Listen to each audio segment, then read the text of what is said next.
हमारे चैनल में फिर से आप सभी को स्वागत है। हमारे जो ऑपरेटिंग सिस्टम के ऊपर सीरीज़ चल रहे थे ना, उसका ही सेकंड वीडियो है आज। पहले वीडियो में हम लोगों ने बताए थे कि ऑपरेटिंग सिस्टम क्या है, different types of operating system etcetera etcetera. तो आज इस सीरीज़ में क्या देखने वाले हैं, तो चलिए देखते हैं।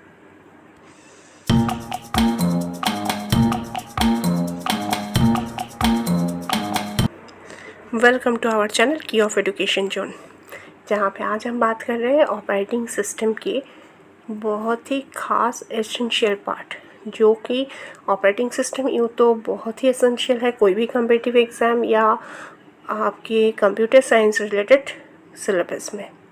इसके साथ में मैं ये जो चैप्टर आज शुरू कर रही हूँ, ये और भी एसेंशियल है। ये है प्रोसेस मैनेजमेंट। प्रोसेस मैनेजमेंट का इंट्रोडक्शन पार्ट हम देख रहे हैं, जहाँ पे प्रोसेस क्या है मैंने पहले ही बताई थी कि ऑपरेटिंग सिस्टम मतलब हम लोगों को जो भी सिस्टम सॉफ्टवेयर है जो हमारे हार्डवेयर के साथ कनेक्ट कर रहे हैं, इसमें कुछ प्रोसेस करने के लिए ही हम काम करते हैं। तो यहाँ पे process management a program does nothing utilities, its instruction are executed by CPU. आप कुछ भी करें उसे सीपीयू में एग्जीक्यूट करना ज़रूरी है। ये प्रोग्राम जब एग्जीक्यूट कर रहे हो, जो एग्जीक्यूट हो रहा है executable program in execution, that is called process. अब यहाँ पे मोर देन वन प्रोसेस हो सकता है कि सिस्टम में जो एक साथ में रिसोर्स को चाहते हैं। अब ये जब रिसोर्स को चाहते हैं सेम टाइम, तब ऑपरेटिंग सिस्टम को कुछ ऐसे प्रोसीड्यूर फॉलो करना है ताकि वो मैनेज कर पाए। ये सारे प्रोग्राम, सारे जो प्रोसेसेस है वो रिसोर्स को मिले लेकिन सही तरीके से। उसी के लिए हमें चाहिए proper management, that is called process management. अब ये तरीका जो मैं बोल रही हूँ कि एक के बाद एक को एग्जीक्यूट करें, वो ऐसे भी हो सकता है कि जिस हिसाब से आ रहा है उस तरीके से, मतलब इन अ क्यू ऑर्डर। कोई ऐसे भी हो सकता है जो ज़रूरी है उसे दे दे, कोई छोटा है तो उसे दे दे। ये डिफरेंट टाइप्स होते हैं जो ऐसे करते हैं। या एक साथ में अगर पहुंच जाते तो क्या होगा, सभी एक के ऊपर आ गए तो मतलब रिसोर्स एक है बेचारे, उसके ऊपर में सारे प्रोसेसेस आ गए तो वो डेडलॉक कंडीशंस हो जाए।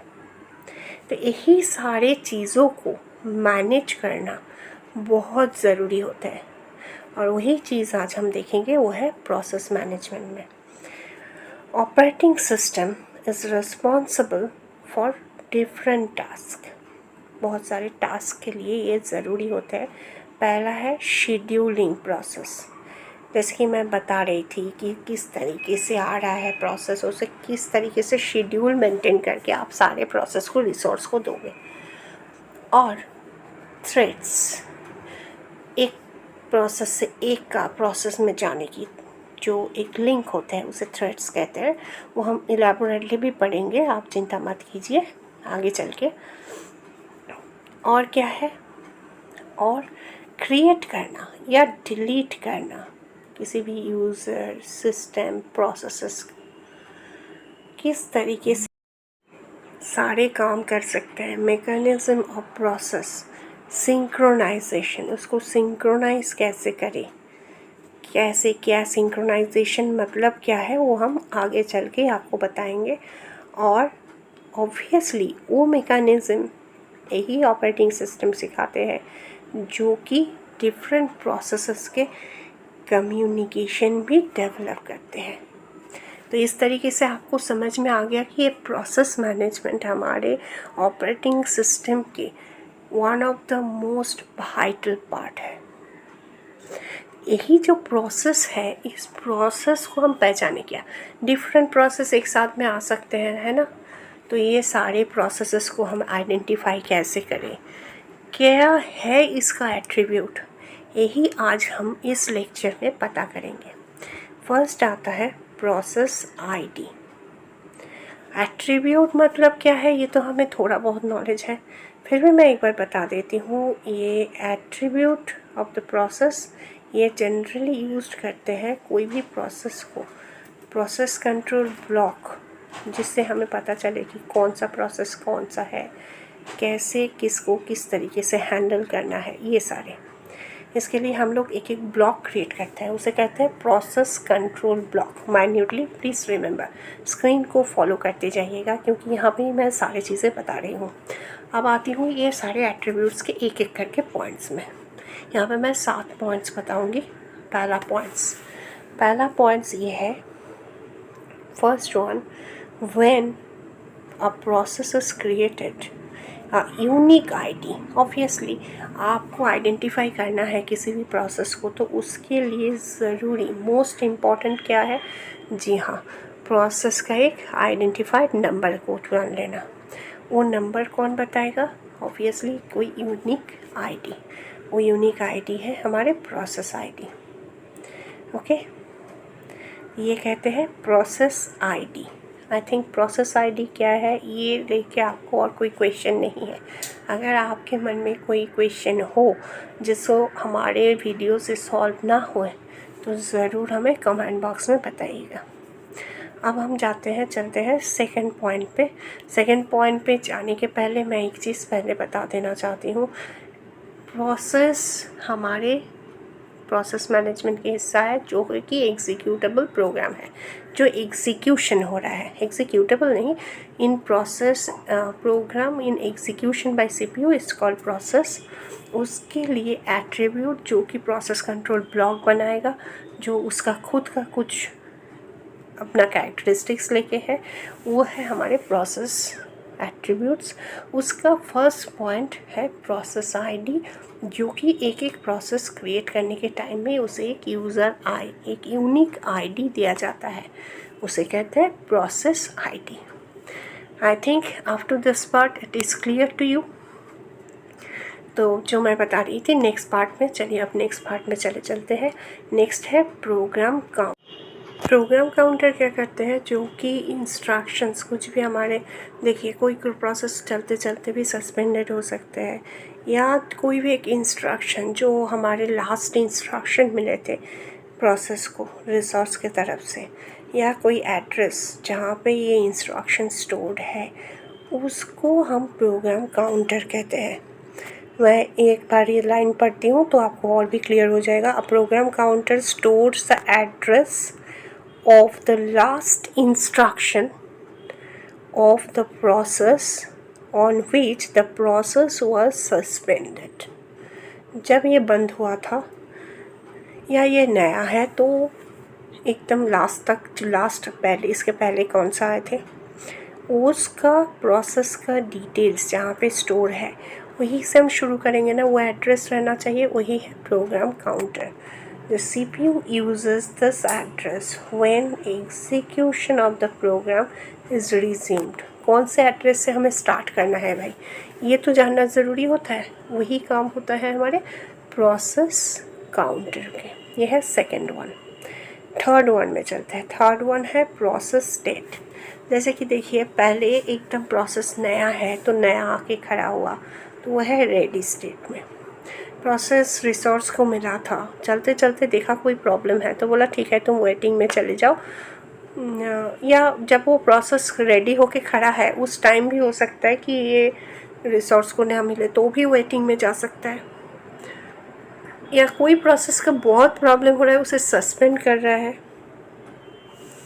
ठीक है। कोई प्रोसेस रिसोर्स को मिल चुका है तो मतलब वो रन कर रहा है, रनिंग। ये जो स्टेट है मतलब प्रोसेस का कौन सा स्टेट है, कौन से कंडीशन में है ये process, new, ready, running, waiting, ये कंडीशंस में कौन से कहाँ पे है वो दिखाता है प्रोसेस स्टेटस। मैं एक बार रीडिंग पढ़ देती हूँ तो आपको क्लियर हो जाएगा। The process from its creation to the completion going through the various states which are new, ready, running, waiting. We will discuss about them later, but here we am telling the details in which state, which purpose. ये हमारे process state बता देते हैं। Next है priority. किसी भी process की उसके ओन प्रायोरिटी है। जैसे कि आप मोबाइल को अगर लैपटॉप की तरीके से यूज़ कर रहे हैं, लेकिन वहाँ पे कॉल है उसका हाईएस्ट प्रायोरिटी, देखिएगा कॉल आते ही आपके सारे काम पॉज हो जाएंगे और वो आ जाएगा।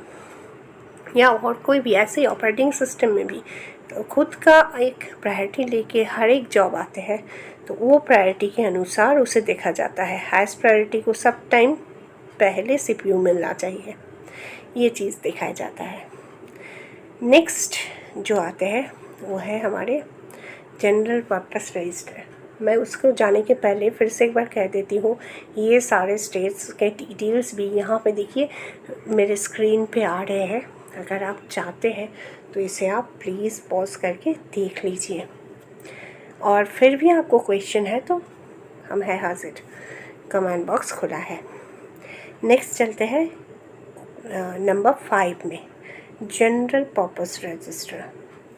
जो मेरा आप दे सकते हो प्लेलिस्ट में जाके कि वहाँ पे आर्किटेक्चर के कुछ वीडियोस हैं, वहाँ से मिल जाएगा कि हर एक का general purpose and special purpose register होता है। तो जनरल पर्पस रजिस्टर क्या होता है, कुछ बफर टाइप के वहाँ पे कुछ स्टोर करके होल्ड करके रख सकते हैं।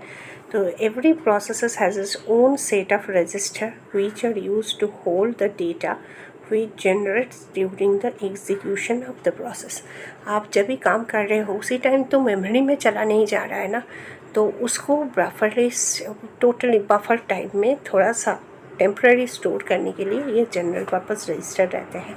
और हर एक प्रोसेस के लिए अपना रजिस्टर है, क्योंकि हमारे डेटा अगर और एक प्रोसेस के रजिस्टर में चला गया तो हमारा आउटपुट उसके मिलेंगे, उसका आउटपुट मुझे मिलेंगे। तो हर एक के रजिस्टर एक एलोकेट रहते हैं। तो वो है ये वाला पार्ट, मतलब जनरल पर्पस रजिस्टर्स पार्ट में देखा जाता है। Next, list of open files. During the execution every process uses some files which need to present in the main memory. आपको कुछ काम करने के लिए, जैसे कि आप कोई सी प्रोग्राम कर रहे हो तो उसे कुछ स्टैंडर्ड में फाइल चाहिए, जैसे कि stdio, conio, ये हेडर्स फाइल्स आपके हैं जो कि स्टैंडर्ड लाइब्रेरी है। उसको ऑब्वियसली मेन मेमोरी में प्रेजेंट होना चाहिए, नहीं तो वो कैसे उसे खोलेंगे, कैसे उससे कुछ डेटा ले सकते हैं। ऐसे ही एग्जीक्यूशन के लिए ये सारी चीज़ें ज़रूरी होता है। वेस maintains a list of open files in their PCB, process control block में। लास्टली, फाइनली हमें आना है। फाइनली आने के पहले मैं फिर से कह देती हूँ एक बार शुरुआत से, प्रोसेस ID, फिर हमारे प्रोसेस काउंटर, फिर प्रोसेस स्टेट। प्रोसेस स्टेट हो जाने के बाद आते हैं हमारे हर एक जॉब के प्रायोरिटी। किसी भी जॉब आप करो तो उसका एक प्रायोरिटी होना ज़रूरी है।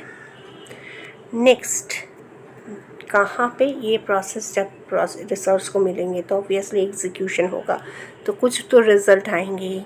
वो रिज़ल्ट टेम्पररी भी कहाँ पे स्टोर रहे, हो सकता है यूज़र उसे जस्ट देख के एज अ आउटपुट स्क्रीन उसे छोड़ दे, उसे सेव ना करे, तभी तो टेम्पररी उस टाइम तक उसे होल्ड करके कहीं पे रखना है।